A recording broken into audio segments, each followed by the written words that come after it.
ఇతర మిత్రులకి అదేవిధంగా ప్రైమ్ నైమ్ టీవీ వీక్షకులందరికీ కూడా వెరీ గుడ్ ఈవినింగ్. చందు గారు, నాకు ఒక విషయం బాధాకరమైన విషయం ఏంటంటే, జరగని తప్పుని జరిగింది అని జగన్మోహన్ రెడ్డి గారు ప్రతిరోజు మాట్లాడటం, దాని గురించి మనం ప్రతిరోజు చర్చించటం, అది నాకు చాలా దౌర్భాగ్యకరంగా అనిపిస్తుంది. కానీ వాస్తవాలు ప్రజలకు తెలియజేయాలి కాబట్టి ఈరోజు కొన్ని వాస్తవాలు మాట్లాడుకుందాం. సార్, అసలు నోటిఫికేషన్ ఎప్పుడు పడింది sir? DSC notification April 20, 2025 notification ఇవ్వడం జరిగింది, డిఎస్సి నోటిఫికేషన్. సార్, ఎగ్జామ్స్ వచ్చేసరికి June 6th నుంచి మొదలు పెడితే July 6th to 7th వరకు same 2025 in the year of.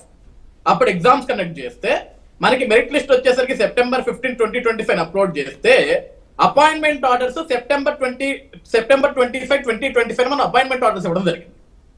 కానీ డిఎస్సిలో పేపర్ లీక్ అయింది, డిఎస్సిలో స్పోర్ట్స్ కోటాలో ఉద్యోగాలు అమ్మేసుకున్నారు, ఇది మెగా డిఎస్సి కాదు దగా డిఎస్సి అని జగన్మోహన్ రెడ్డి గారు మాట్లాడేటప్పుడు నుంచి మొదలు పెట్టాడు. May 2026 నుంచి మొదలు పెట్టాడు. అంటే నోటిఫికేషన్ ఇచ్చిన దగ్గర నుంచి అపాయింట్మెంట్ ఆర్డర్స్ ఇచ్చి ఆల్రెడీ వాళ్ళు అధ్యాపకులుగా మారి విద్యార్థులకి పాఠాలు చెప్పి ఆల్రెడీ ఆ రిజల్ట్స్ వచ్చిన తర్వాత ఆల్మోస్ట్ 1 year తర్వాత బెంగళూరులో నిద్రపోయిన జగన్మోహన్ రెడ్డి గారు, యలహంక ప్యాలెస్ లో నిద్రపోయిన జగన్మోహన్ రెడ్డి గారు May 2026 కళ్ళు తెరిచి డిఎస్సిలో అక్రమాలు జరిగినాయి, అవినీతి జరిగింది, స్కామ్ జరిగింది అని మాట్లాడుతున్నాడు. ఇది ఎంతవరకు కరెక్ట్ సార్? ఈ రోజు జగన్మోహన్ రెడ్డి గారు ఇదే మెగా డిఎస్సి మీద ఒక ప్రెస్ మీట్ పెట్టాడు చందు గారు. సో ఈ ప్రెస్ మీటే ఈరోజు జగన్మోహన్ రెడ్డి గారు ఎన్ని అబద్ధాలు మాట్లాడాడు, ఎన్ని అసత్యాలు మాట్లాడాడు, అసలు డిఎస్సి పైన జగన్మోహన్ రెడ్డి చేసేటివన్నీ కూడా ఆరోపణలు తప్ప వాస్తవాలు కదని ఈరోజు జగన్మోహన్ రెడ్డి గారి ప్రెస్ మీట్ తోటి ప్రజలందరికీ అర్థమైపోయింది. దానికి బెస్ట్ ఎగ్జాంపుల్ ఏంటంటే, ఈరోజు స్పోర్ట్స్ కోటాలో నాకు సీట్ రాలేదు, నేను సెలెక్ట్ అవ్వలేదు, నేను గోల్డ్ మెడలిస్ట్ ని అని చెప్పేసి ఏదైతే దుర్గయ్య గారు ఉన్నారో ఆయన ఈరోజు జగన్మోహన్ రెడ్డి గారు తన పక్కనే కూర్చోబెట్టుకున్నాడు. తన పక్కనే కూర్చోబెట్టుకుని కొంచెం వ్యంగ్యంగా ఈ రోజు కూటమి ప్రభుత్వం మీద కానీ, చంద్రబాబు నాయుడు గారి మీద కానీ, లోకేష్ గారి మీద కానీ కొంచెం వ్యంగ్యంగా అస్త్రాలు సందర్శించాలనుకొని ఆయన ఫెయిల్యూర్ అయిపోయి రోజు అక్కడ. ఈ రోజు ఆయన మాట్లాడేదేంటి, ఏ మెడల్ అయితే ఏంటయా, ఏదో ఒక మెడల్ వచ్చింది కదా, ఏదో ఒక మెడల్ వస్తే మీరు ఎందుకు ఉద్యోగం ఇవ్వలేదు, మీరు అడ్డదారుల్లో ఉద్యోగాలు అమ్ముకున్నారు కదా అన్నారు. సార్, ఈ రోజు ఏ దుర్గయ్య గారి గురించి అయితే జగన్మోహన్ రెడ్డి గారు తన పత్రికా సమావేశంలో తన పక్కనే కూర్చోబెట్టుకొని మాట్లాడాడో అదే దుర్గయ్య గారి గురించి ఈ రోజు జగన్మోహన్ రెడ్డి గారి ప్రెస్ మీట్ తర్వాత శ్రీ అజయ్ జైన్ ఐఏఎస్ గారు చాలా క్లారిటీగా ఈ రాష్ట్ర ప్రజానికం మొత్తానికి, అదే విధంగా డిఎస్సికి ఎవరైతే అప్లై చేశారో దాదాపుగా 3.35 లక్షల మంది ఎవరైతే అభ్యర్థులు అప్లై చేశారో వాళ్ళందరికీ కూడా అర్థమయ్యేలాగా ఈరోజు అజయ్ జైన్ గారు చాలా క్లారిటీగా చూపించారండి.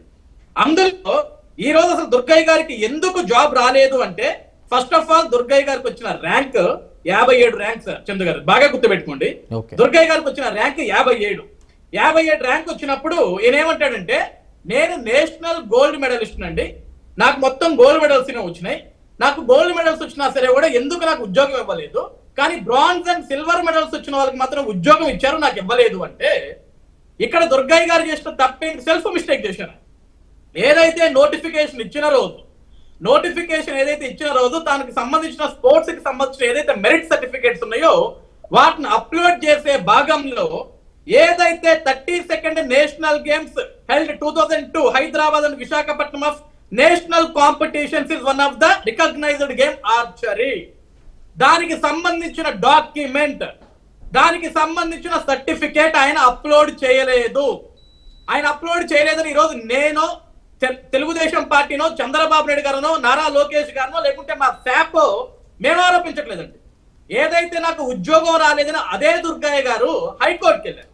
హైకోర్టుకి ఇచ్చిన అఫిడవిట్ లో సీరియల్ నెంబర్ 8 లో దుర్గయ్య గారు ఏం మెన్షన్ చేశారు, I have failed to upload the 32nd national games 2002 Hyderabad and Visakhapatnam of national competition is one of the recognized game archery and I could not secure as one date of uploading of certificates in pursuant to the notification. Ajay గారు, అంటే uploading లో అనుగుణంగా certificate upload చేయాల్సిన సమయం నాటికి నేను upload చేయలేదు కాబట్టి ఓకే, మీరు అంటున్నారు దుర్గయ్య అనేటువంటి పర్సన్ దే మిస్టేక్ ఉంది అప్లోడ్ విషయంలో అంటున్నారు. కానీ ప్రెస్ మీట్ లో జగన్మోహన్ రెడ్డి గారు చెప్పింది ఏంటంటే, ఎక్కడైనా గోల్డ్ మెడల్ వచ్చిన పర్సన్ సిల్వర్ అని మెన్షన్ చేస్తాడా, కూటమి ప్రభుత్వం కేవలం పార్టిసిపేట్ చేసిన వాళ్ళకి కూడా జాబ్స్ ఇచ్చారు, ఇతనికి గోల్డ్ మెడల్ వచ్చింది ఎందుకు ఇవ్వలేదు అనేది ఆయన ప్రశ్న.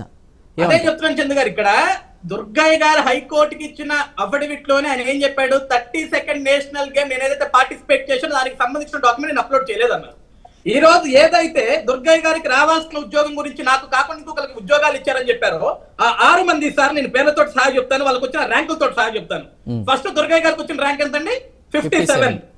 ఈ రోజు యార్లగడ్డ రావు గారికి 54వ ర్యాంక్ వచ్చింది. 31st నేషనల్ గేమ్ ఖోఖోలో ఆయన మెడల్ సంపాదించాడు.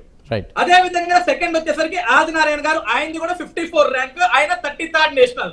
సార్ ఇక్కడ ఒకటి గుర్తుపెట్టుకుని చందు గారు, యార్లగడ్డ రావు గారు 31st నేషనల్ గేమ్, అదే విధంగా ఆదినారాయణ గారు 33rd నేషనల్ గేమ్, ఎల్లా సతీష్ గారు ఆయన కూడా 54 ర్యాంక్, ఆయన 37th national game, Bairisetty Ramesh గారు ఆయన 55 rank 33rd national game, Soumya Sujani గారు 55 rank 37th national game, Ganta Sumanth గారు 55 ర్యాంక్ 38th నేషనల్ గేమ్. ఇక్కడ మధ్యలో మిస్ అయింది ఏం గేమ్ తెలుసా సార్? 32nd national game.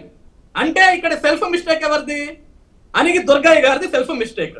ఈ రోజు 31st తర్వాత 33rd నేషనల్ గేమ్ మనం ఉద్యోగం ఇచ్చాం కదా.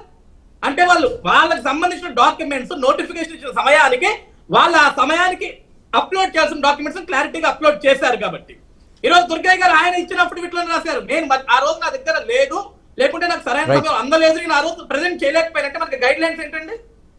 ఈ రోజు మనకి డిఎస్సి గైడ్ లైన్స్ ఏంటి? గైడ్ లైన్స్ ప్రకారం మీరు ఏ రోజు అయితే నోటిఫికేషన్స్ ఇచ్చారో, ఏదైతే సర్టిఫికేట్స్ మీరు అప్లోడ్ చేయాలో మీరు క్లారిటీగా చెయ్యాలి.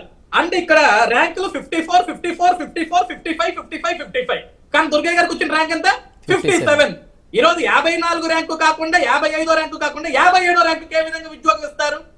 ఈ రోజు జగన్మోహన్ రెడ్డి గారు తనని పక్కన కూర్చోబెట్టుకొని నాకు ఇన్ని గోల్డ్ మెడల్స్ వచ్చి నేను చూపిస్తుంటే ఓకే, ఆయన పాపం ఆర్చరీలో కష్టపడ్డాడు, సంపాదించాడు, గోల్డ్ మెడల్ సాధించాడు, కానీ డాక్యుమెంటేషన్ అప్లోడ్ చేయడంలో ఫెయిల్యూర్ అయ్యాడు.